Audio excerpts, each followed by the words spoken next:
Game is rigged. And nobody seems to notice. Nobody seems to care. Good, honest, hard-working people, white collar, blue collar, doesn't matter what color shirt you have on.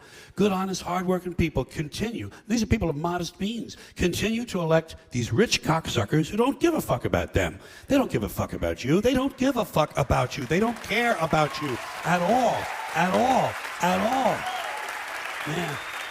You know? And nobody seems to notice, nobody seems to care. That's what the owners count on, the fact that Americans will probably remain willfully ignorant of the big red, white, and blue dick that's being jammed up their assholes every day. Because the owners of this country know the truth. It's called the American dream, because you have to be asleep to believe it. Everybody complains about politicians. Everybody says they suck. Yeah. Well, where do people think these politicians come from? They don't fall out of the sky. They don't pass through a membrane from another reality. They come from American parents and American families, American homes, American schools, American churches, American businesses, and American universities, and they're elected by American citizens. This is the best we can do, folks. This is what we have to offer. It's what our system produces. Garbage in, garbage out. Got just a place for low-cost housing. I have solved this problem. I know where we can build housing for the homeless. Golf courses. Perfect. Golf courses. Just what we need. Plenty of good land in nice neighborhoods. Land that is currently being wasted on a meaningless, mindless activity engaged in primarily by white, well-to-do male businessmen who use the game to get together to make deals to carve this country up a little finer among themselves.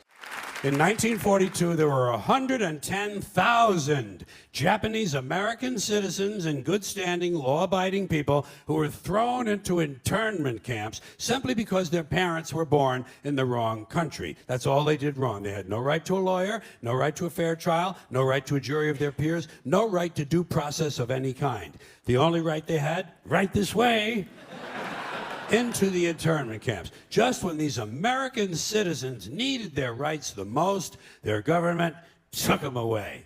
And rights aren't rights if someone can take them away. They're privileges. That's all we've ever had in this country is a bill of temporary privileges. And if you read the news even badly, you know that every year the list gets shorter and shorter and shorter. At best, the sanctity of life is kind of a selective thing. We get to choose which forms of life we feel are sacred, and we get to kill the rest. Pretty neat deal, huh? You know how we got it? We made the whole fucking thing up. Made it up. The same way. Thank you. The same way we made up the death penalty. We made them both up, sanctity of life and the death penalty. Aren't we versatile? The real owners, the big wealthy business interests that control things and make all the important decisions. Forget the politicians. The politicians are put there to give you the idea that you have freedom of choice. You don't.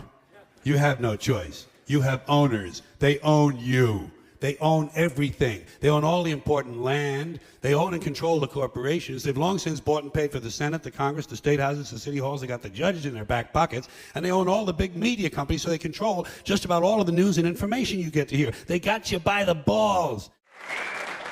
Hey, I'm the first one to say it's a great country, but it's a strange culture. We got a strange culture. This has got to be the only country in the world that could ever come up with a disease like bulimia. Got to be the only country in the world where some people have no food at all and other people eat a nourishing meal and puke it up intentionally.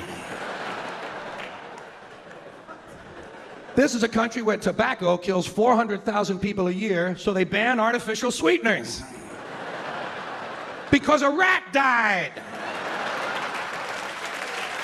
You know what I mean? Another nice thing about getting old is you can leave any social event early just by saying you're tired. Works great with family members. Just turn to the person next to you and say, geez, I'm getting tired, you know? Oh, you tired? Come on, Grandpa's tired. Grandpa's going to bed. Someone else says, but it's 7:30 in the morning. There's always one asshole in the family. But the best thing about getting old is you're not responsible for remembering things anymore. Even important things. But it was your daughter's funeral.